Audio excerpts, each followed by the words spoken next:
Hey folks, welcome to the channel. Today we're talking about navigation, and I'm not going to talk about this stuff. I will talk about it at the very end and reference you to another video on how to use a map and compass, but today we're talking about this stuff, and this is how to use a phone for navigation. Now before we get into all this, I do want to address that you should not solely rely on your phone for a couple of reasons. These things take batteries, they can die, you can drop them, and they can break.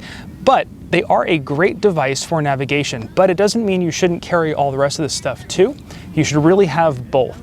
Now, one of the myths about phones is they don't work where you don't have signal. That's not true. They will work where you don't have signal. You just have to set your phone up right. And I'm going to show you how to do that for free right now.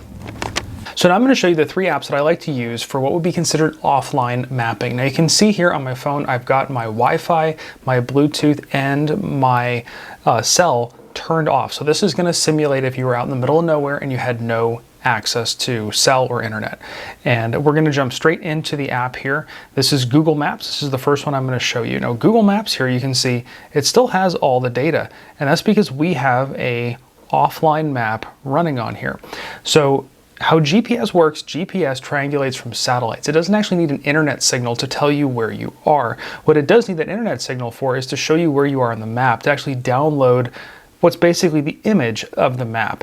You can load the map onto your phone, and that way you always have it. You don't have to ping out to the internet to get it. I'm going to show you how to do that.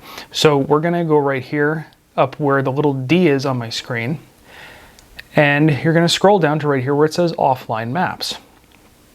Now you can select your own map, and you can make a custom map. So if we want to make a map here, we can make it as big or as small as we want. Just depends on how much data we want to use and how much data on our phone we want to collect. You would now hit download, and if you were online, my phone's not online right now for demonstration, but if you were online, it would download that entire area. So if you were going out to, say, Death Valley, you could come in here to Death Valley, which does not have good cell service, and download that entire map.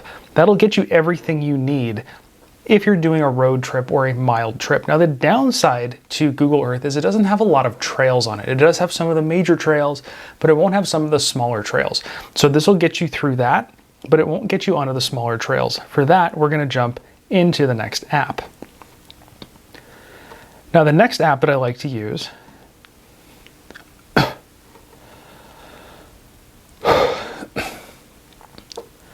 is Trailforks, and that's this one.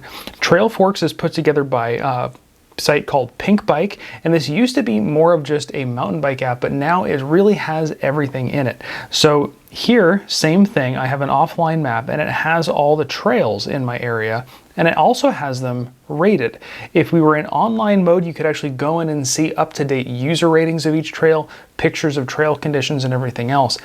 But what's great about this is if you're trying to find a trail to go hike, it has all that information. And if you're on the trail, it'll show you all the other trails that intersect with it.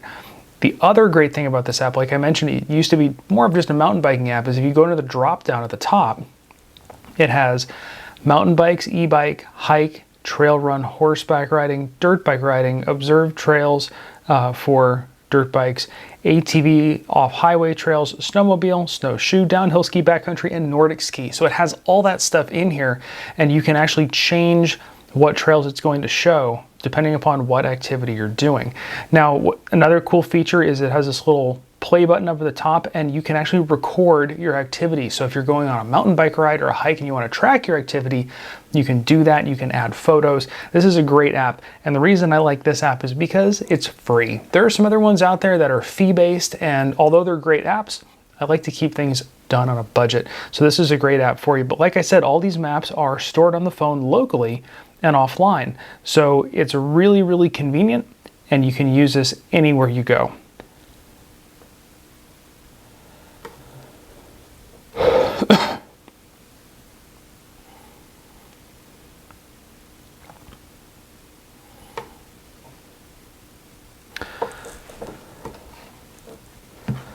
Now the third option I have for you is this one, and this is Guru Maps.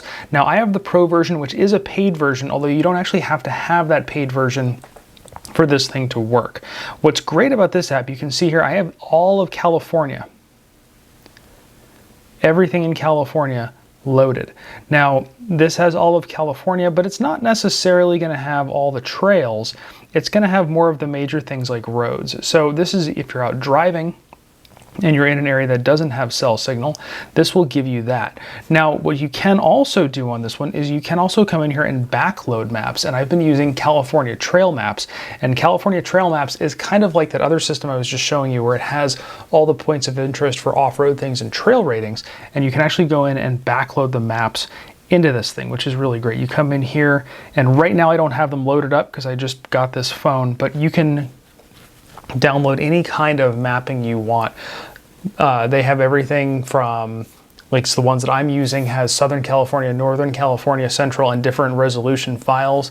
And to give you an idea of what you're looking at storage wise, the high resolution, which has everything county by county, you could be up to 4 gigs. So it is something to consider if you're going for really detailed maps. It is going to suck up a lot of memory on your phone. Now, this system does also have the ability to record stuff. You've got the little record button here on the side. It can record your tracks, and what's nice about that is if you're out somewhere and you want to record where you're going so you can make your way back, that is a great feature. And you can also record waypoints in here as well using some of these other little features. So if there's somewhere you want to go, you can record a waypoint or a target of interest, and then it'll navigate you to that point. You notice also on my phone, I also have Apple Maps and Waze. Those are great if you are navigating around town, but I don't like them for outdoor and off-road use, places where you're not going to have cell signal. So I have this little crash course on how to use your phone for off-road, off-grid, hiking, backpacking, whatever you're doing, navigation, helped you out. Make sure to get those things on your phone. They're nice and free and easy to use. And check out everything else on the channel, because we've got videos on how to use this stuff and how to do all this for fun, on a budget, being safe. If you have any questions, leave them down below. I'd be happy to help you out. And of course, thanks for watching.